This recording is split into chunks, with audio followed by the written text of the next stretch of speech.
And happening now, as Chris just mentioned, expect more rain today and probably a lot of it. So please grab the umbrellas, give the kids a raincoat because they are definitely going to need it in Albuquerque and a lot of New Mexico. News 13's Samantha McDonald continues our team coverage now from the Northeast Heights. She's been out there all morning. Samantha, exactly how bad are the roads? Hi, Matt. So right now it's drizzling a little bit. Just a few minutes ago it was pouring rain. It seems to be on and off. That seems to be the pattern all night. Right now the streets are kind of wet. Cars keep spraying me with the water. But take a look at this video we took just a few minutes ago. When it was pouring. You can see the rain was really coming down, adding to the already wet streets. This is how it is for most of the city. Roads are wet from the Heights to downtown Albuquerque. We talked with our meteorologist Chris Gilson, who says so far this week there has been about more than an inch of rain at the Sunport. One thing to remember is to be careful when driving. Some of these puddles are deeper than they look, and that can be dangerous and cause you to hydroplane. Another concern from last night, the roof of an Albuquerque public school office complex could collapse. APS said it started to leak yesterday, and they did evacuate it out of safety. So Matt, back to you. Okay, stay dry, stay safe out there. Sam, thank you for the updates all morning. That building she was talking about from APS has a very old roof. We were told it has had problems in the past. No one's going to be allowed back in there until a contractor takes a very good look at it. And we did talk with some roofers who said this is one of the biggest spikes in business they have ever seen. Also, a lot of roads are going to be closed all around the state. Go to nmroads.com to get the latest on that. Now, it is unusual and maybe even a frightening sight for anyone living in New Mexico. Rushing floodwaters, flushing out the dry desert sands and sweeping away anything in their path. I think we do have a look at this map from nmroads.com right now, do we?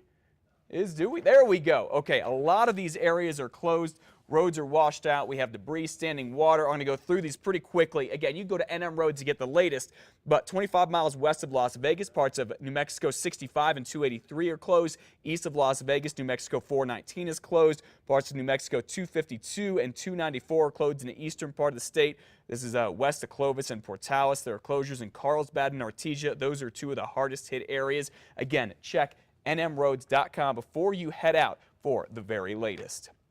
Now we go back. This really is quite unusual for New Mexico to see this much rain at one time and to deal with flooding like this. It's more than just an afternoon flash flood coming from the arroyos. And take a listen to what exactly and look at what this water is doing to these dry desert sands, sweeping away basically everything in its path. All right, water flowing from the Dark Canyon Arroyo reached the area of Carlsbad, sending water levels in the Pecos River higher than they have been, and get this, the last 53 years, also causing these very dangerous emergencies and rescues from our emergency workers. We usually get a little bit of flooding, but this is outrageous. And no doubt it is. The rolling water trapped more than 70 people in the small town of Lakewood. It's near Artesia. Emergency workers, including the National Guard, even used helicopters and boats to go pull people to safety. That's one of the choppers there. Some of these folks had to be evacuated so quickly they didn't have time to grab virtually anything, medication and necessities. That is it. Even if they got that stuff, then all the people went to buses on shelters at Carlsbad and Artesia. They're going to stay there until this temporary lake goes away, as Chris has been telling us, probably not anytime soon. Emergency workers say 72 people in Lakewood are at local shelters. They are safe. However, this is kind of disturbing this morning. There are 8 people, we are told, still in their RVs in Lakewood that are refusing to leave.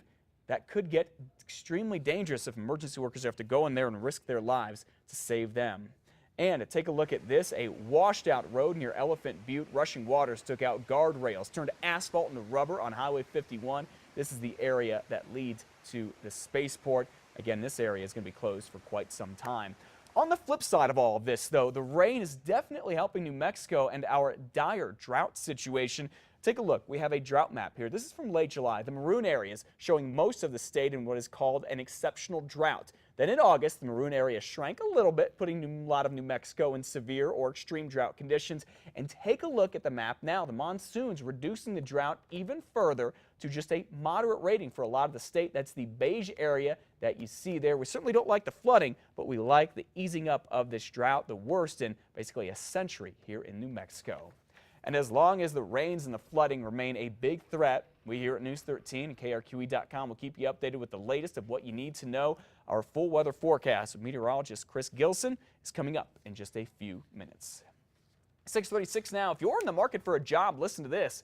Blue Cross and Blue Shield of New Mexico hosting a job fair tomorrow. It's going to go from 10 to 4 at the Blue Cross Blue Shield headquarters. That's on Bloom Fiesta Parkway. Companies hiring for behavioral health coordinators, RN case management coordinators, community social service specialists, senior health coordinators, member care coordinators, and senior supervisors for managed care programs. If this sounds like you, good luck. And if you can't make it tomorrow, don't worry. Blue Cross Blue Shield is going to have another job fair coming up on the 28th. Somber story now. Hundreds gathered yesterday to celebrate the life of fallen firefighter Token Adams.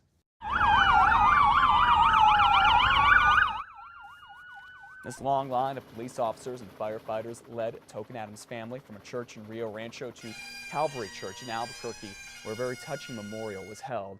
Mr. Adams disappeared while working on a small fire that lightning started up in the Jemez late last month.